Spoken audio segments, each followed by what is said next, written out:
നിയമസഭാ തെരഞ്ഞെടുപ്പിന്റെ സ്ഥാനാർത്ഥി നിർണയ ചർച്ചകൾ ചൂടുപിടിക്കുന്നതിനിടെ കോൺഗ്രസ് പാർട്ടിക്ക് വീണ്ടും തലവേദന കൊടുക്കുന്ന റിപ്പോർട്ടുകളാണ് പുറത്തുവരുന്നത്. കണ്ണൂർ എംപിയും മുൻ KPCC പ്രസിഡന്റുമായ കെ സുധാകരന് പിന്നാലെ മുൻ മന്ത്രി VS ശിവകുമാർ തൊടുത്തുവിട്ട അമ്പാണ് കോൺഗ്രസിന്റെ ഉറക്കം കെടുത്തുന്നത്. തിരുവനന്തപുരം അല്ലെങ്കിൽ അരുവിക്കര മണ്ഡലം വേണമെന്ന ആവശ്യത്തിൽ ഉറച്ചു നിൽക്കുകയാണ് ശിവകുമാർ. ശിവകുമാറിന്റെ തപസ്സിളക്കാൻ ദീപാദാസ് മുൻഷി പാറശാല സീറ്റ് വാഗ്ദാനം ചെയ്തെങ്കിലും ശിവകുമാറിന് അത് പറ്റില്ല. സുരക്ഷിത സീറ്റ് തന്നെ വേണം, കിട്ടിയില്ലെങ്കിൽ മറ്റു വഴി നോക്കുമെന്നതാണ് ശിവകുമാറിന്റെ നിലപാട്. BJP നേതൃത്വവുമായി ശിവകുമാർ ചർച്ച നടത്തിയതായും കോൺഗ്രസിന് സംശയമുണ്ട്. തിരുവനന്തപുരം സെൻട്രലിൽ CMP നേതാവ് CP ജോണിന് മുൻതൂക്കമുള്ള സാഹചര്യത്തിലാണ് ശിവകുമാർ തന്റെ ആവശ്യം ശക്തമാക്കിയിരിക്കുന്നത്. അതേസമയം അരുവിക്കരയിൽ മുൻ MLA KS ശബരിനാഥനാണ് മുൻഗണന. KS സുധാകരന്റെ പ്രശ്നം നേരത്തെ തന്നെ കോൺഗ്രസിനെ വെട്ടിലാക്കിയതാണ്.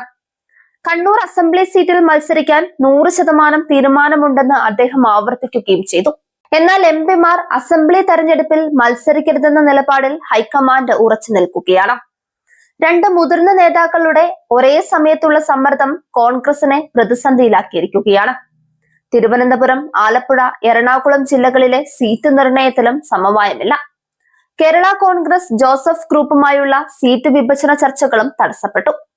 ഹൈക്കമാൻഡ് സ്ഥാനാർത്ഥി പട്ടികയുടെ ആദ്യഘട്ടം ഉടൻ പ്രഖ്യാപിക്കാൻ ശ്രമിക്കുന്നുണ്ടെങ്കിലും ആഭ്യന്തര ഭിന്നതകൾ തുടരുകയാണ്.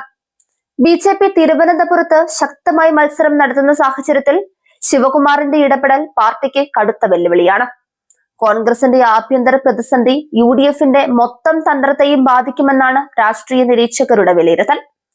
BJPയും LDFും ഭിന്നതകൾ മുതലെടുക്കാൻ ശ്രമിക്കുമെന്നതും വ്യക്തം. ഇതിനിടെ കണ്ണൂരിൽ മത്സരിക്കണമെന്ന നിലപാടിൽ ഉറച്ചു നിൽക്കുന്ന കെ സുധാകരൻ ഹൈക്കമാൻഡുമായി ചർച്ച നടത്താൻ നാളെ ഡൽഹിക്ക് തിരിക്കും.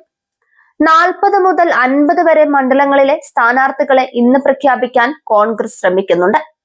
നിലവിൽ 36 സീറ്റുകളിൽ മാത്രമാണ് ഒറ്റപ്പേരിലേക്ക് എത്താനായത്. ബുധനാഴ്ചയോടെ മുഴുവൻ സീറ്റുകളിലും ചിത്രം വ്യക്തമാക്കാനാണ് നേതൃത്വത്തിന്റെ നീക്കം. എല്ലാം പാർട്ടി തീരുമാനിക്കുമെന്ന് പരസ്യമായി പറയുന്നുണ്ടെങ്കിലും കണ്ണൂർ സീറ്റിന്റെ കാര്യത്തിൽ വിട്ടുവീഴ്ചയില്ലെന്ന നിലപാടിലാണ് കെ സുധാകരൻ. നാളെ ഹൈക്കമാൻഡ് നേതാക്കളുമായി അദ്ദേഹം കൂടിക്കാഴ്ച നടത്തും. കേരള കോൺഗ്രസ് ജോസഫ് വിഭാഗവുമായുള്ള ചർച്ചകൾ ഇപ്പോഴും അനിശ്ചിതത്വത്തിലാണ്.